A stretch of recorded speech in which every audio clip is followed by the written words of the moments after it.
Mesmo em meio às movimentações no judiciário, a espera por seu julgamento, Jair Bolsonaro fez suas projeções sobre as eleições de 2026. Segundo o ex-presidente, tanto ele quanto o governador de São Paulo, Tarcísio de Freitas, serão candidatos. A gente tem esse trecho, inclusive. Vamos acompanhar.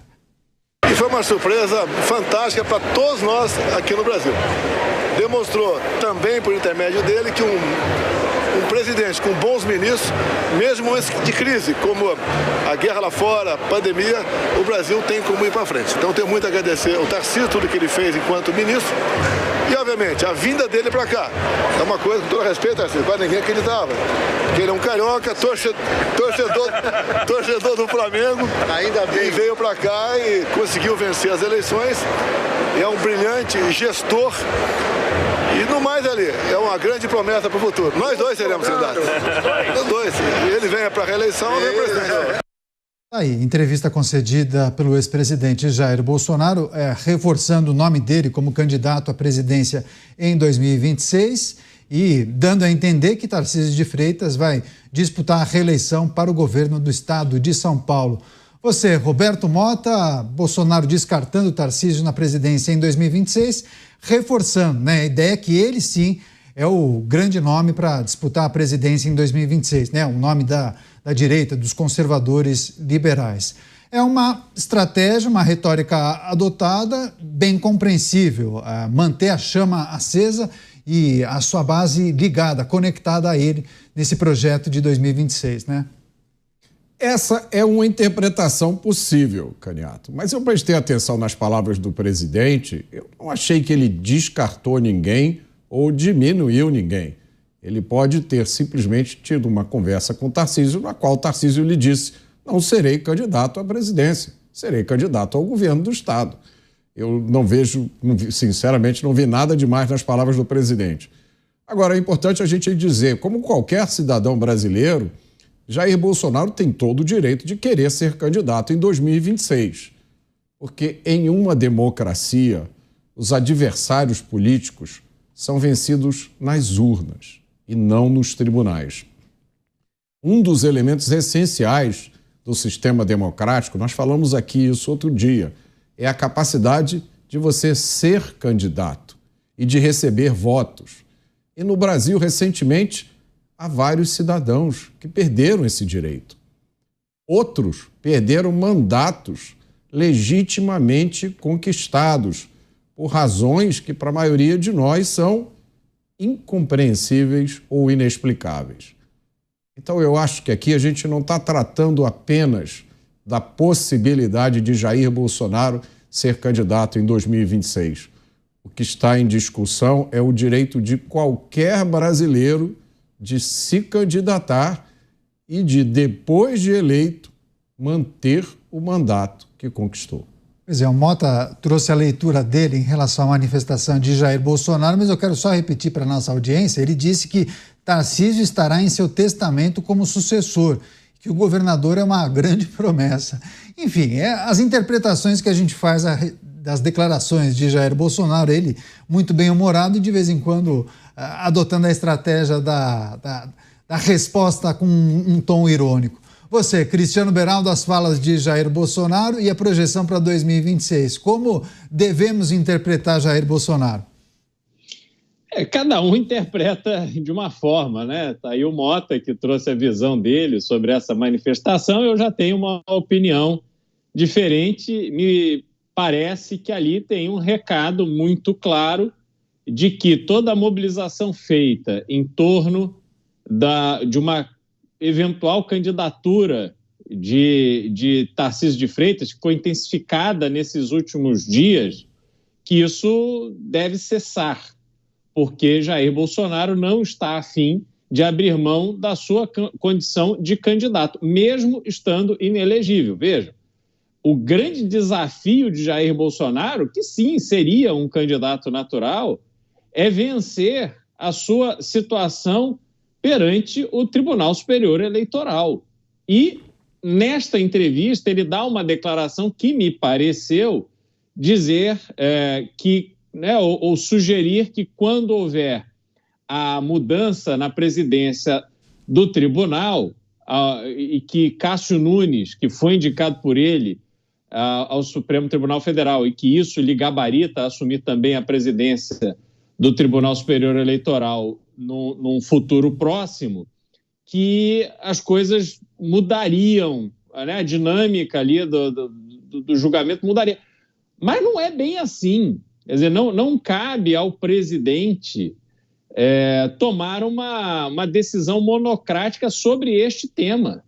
A decisão será tomada no momento correto por um colegiado, e esse colegiado tem que estar convencido de que uma reunião com embaixadores, onde um presidente da República faz críticas ao sistema eleitoral, coisa que eu, pessoalmente, achei completamente despropositado, sem nenhuma consequência possível, concreta, e, de fato, não deu em absolutamente nada. Mas, ao mesmo tempo, não vejo lógica nisso gerar uma condição de inelegibilidade para um político que, mal ou bem, teve quase metade dos votos válidos nas últimas eleições. Então, há uma grande discrepância. Entretanto, o Brasil de hoje não é mais o Brasil das decisões razoáveis vindo de Brasília. Então, a gente precisa observar com atenção e ver se haverá, de fato, disposição para mudar o status do ex-presidente. Muita gente diz que não. E, se mantendo essa condição e o ex-presidente for impedido, por isso, de disputar a eleição, me parece que a sua estratégia será indicar um de seus filhos para concorrer em seu lugar e não escolher Tarcísio de Freitas para isso, porque ele sabe que será fundamental ter uma pessoa de sua plena e restrita confiança na presidência da República. E talvez, pela proximidade que Tarcísio de Freitas hoje tem de Gilberto Kassab, pelo fato de Tarcísio de Freitas ter ficado a favor da reforma tributária numa posição contrária do ex-presidente Jair Bolsonaro e dos deputados e senadores que o apoiam, talvez isso tudo tenha quebrado, ele colocado uma fissura nessa relação de confiança dos dois. Programa Pingos nos Is, recebendo também as pessoas que nos acompanham pelas emissoras de rádio. Nós estamos repercutindo uma entrevista concedida pelo ex-presidente Jair Bolsonaro, ele adotando um discurso muito claro, muito firme em relação à sua candidatura à presidência em 2026, ainda que esteja inelegível. Reforça que o nome dele é, sim, o nome da direita, do grupo liberal conservador da política, para disputar a presidência em 2026. E já adiantando que Tarcísio de Freitas disputaria a reeleição ao governo do estado de São Paulo. Você, Dávila, é uma estratégia para manter aquela base de apoiadores conectada à campanha, acreditando que ele sim será o candidato em 2026? Você acha que essa pressão popular também o ajuda, de certa maneira, em relação aos episódios na justiça? Caniato, você acertou na mosca. É uma estratégia de curto prazo. Essa estratégia de curto prazo, ela tem 3 objetivos importantes. Primeiro, é manter a militância engajada. Se você diz que não é candidato, todo mundo desengaja. E não pode, precisa estar todo mundo engajado. Então, é uma forma de manter a esperança e a militância engajada. O segundo ponto, quando ele monopoliza que ele é o único candidato da direita, o que ele está fazendo, de certa forma, é preservando os demais candidatos. Porque, na verdade, se ele indicar um nome hoje, falar o nome é qualquer um deles, Tarcísio, Ratinho, o dia seguinte esse candidato começa a ser bombardeado pelo governo e pela imprensa de esquerda. E isso vai debilitando esse nome, o que nós estamos falando há praticamente 1 ano e 8 meses antes da próxima eleição. E isso praticamente enfraqueceria a candidatura dessa pessoa. O terceiro ponto que é fundamental, eu acho que Bolsonaro traz um outro aspecto, que é justamente preservar a união da direita nesse certo sentido, em torno do nome dele, não deixar que esse candidato apanhe, manter a militância engajada e fazer com que a oposição fique adivinhando quem vai ser o candidato. Porque o que acontece? A oposição olha o retrato hoje e fala assim, bom, tá bom, o Bolsonaro disse que vai ser candidato, mas ele não vai ser candidato. Como bem disse o Beraldo, hoje ele está inelegível. Então ele não pode ser candidato. Então, na verdade, quem Bolsonaro vai escolher para ser o sucessor. Enquanto fica esse jogo de adivinho na oposição, a oposição fica perdida, porque ela não sabe quem vai ser esse candidato. Ao passo que todo mundo sabe quem é o candidato do governo. Continua a ser a reeleição do presidente Lula e não tem outro nome. Então, é uma estratégia de curto prazo. Agora, como toda estratégia de curto prazo, tem prazo de validade, Canhato. Não dá para ficar esticando essa corda eternamente. Como eu sempre falo aqui, existem outras eleições em 2026, além da presidência da República. Existem as eleições para o Congresso Nacional, para as Assembleias Legislativas e para os governos estaduais. E tudo isso exige negociação política. Mas como estratégia do curto prazo, ela faz todo sentido. Pois é, e é preciso considerar também que caso ele segure essa decisão para 2026 ou evite soltar a mão dos demais, isso pode inclusive prejudicar a estratégia de outros partidos que talvez não queiram seguir no projeto Jair Bolsonaro, caso não seja ele o candidato, né, Mota? Tem muitas variáveis aí que a gente vai precisar considerar. Muitas variáveis. Agora, eu acho que Dávila está subestimando a força do fenômeno Bolsonaro. A maioria dos apoiadores do presidente Jair Bolsonaro que eu conheço não precisa de novidades para se manter mobilizada. Quem apoia Bolsonaro, essa impressão que eu tenho, faz isso pelo perfil político dele e por suas ideias. Eu vejo muita gente que tem a impressão de que se Jair Bolsonaro fosse amanhã na televisão e dissesse eu não sou o candidato, toda a sua base de apoio imediatamente estaria então esperando qual seria o próximo nome, pronta para apoiar esse próximo nome. Eu acho que os fatos já mostraram que isso não corresponde à realidade. Esse apoio ao presidente Jair Bolsonaro me parece um apoio muito pessoal à figura dele. Acho pouco provável que Jair Bolsonaro se declarando fora da corrida presidencial, um outro candidato erre 100% da sua popularidade e consiga a união da esquerda. Pelo contrário, eu imagino, o cenário que eu imagino, se um dia Bolsonaro disser me aposentei, não quero mais saber disso, vou pescar em Angra dos Reis. Eu acho que imediatamente a direita vai se esfacelar. Ela vai se dividir em vários grupos e nós vamos ver uma cena muito mais complicada. Então eu não vejo, essa é a minha opinião, eu sempre posso estar errado, eu não vejo esse posicionamento de Jair Bolsonaro nem como uma estratégia. Eu vejo isso como um posicionamento e a reação natural de um político que, sem nenhuma boa justificativa, foi tornado inelegível. E não é um político qualquer. É provavelmente o político mais popular da história moderna, que teve 58, da história brasileira recente, que teve 58 milhões de votos na última eleição para presidente.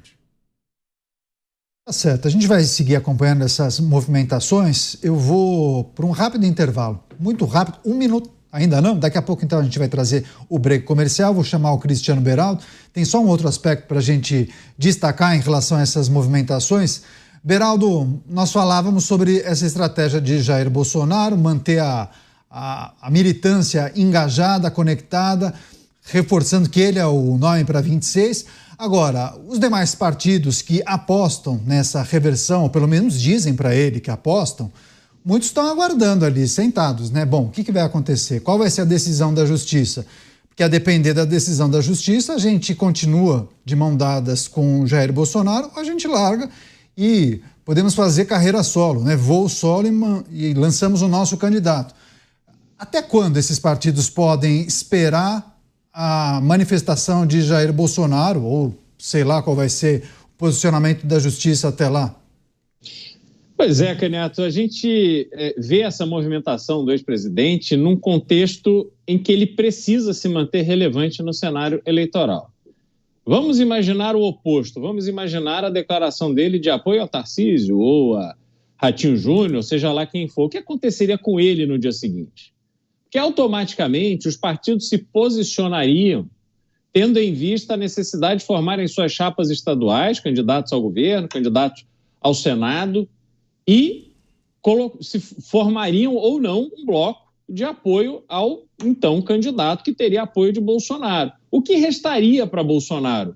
Muito pouco, quase nada. Por isso que, para ele, não é interessante fazer qualquer movimento diferente do que ele está fazendo, que é ir afirmando e reafirmando que ele é o candidato, independente da realidade de estar inelegível. Agora, quando a gente olha para esse prazo um pouco mais longo, né, quando essa estratégia de curto prazo, como colocou o Dávila muito bem, quando ela perder a validade, porque a urgência da vida real ela vai se impor em algum momento, nós vamos ver as costuras que vão promover as trocas possíveis, aonde ele terá condições de indicar candidatos ao governo, onde ele terá condições, ele, Jair Bolsonaro, terá condições de indicar candidatos ao Senado em troca de apoio a determinada candidatura ao governo, e por aí vai. Só que ainda não chegou nesse momento ainda. Por quê? Existe um governo federal que está prestes a fazer uma reforma ministerial. Imaginem se o presidente diz, olha, vou apoiar o Ratinho Júnior. E aí o Ratinho Júnior do PSD de Gilberto Kassab, que tem espaço na esplanada dos ministérios e quer mais espaço, dizer, não, então eu serei o candidato de oposição ao presidente Lula. Como é que fica o acordo com o governo? E o que aconteceria, então, com o Pablo Marçal, Gustavo Lima, Ronaldo Caiado? Quer dizer, ia virar uma confusão que não interessa a ninguém. É preciso que algumas etapas sejam cumpridas até que a verdade seja reconhecida e as tratativas aconteçam.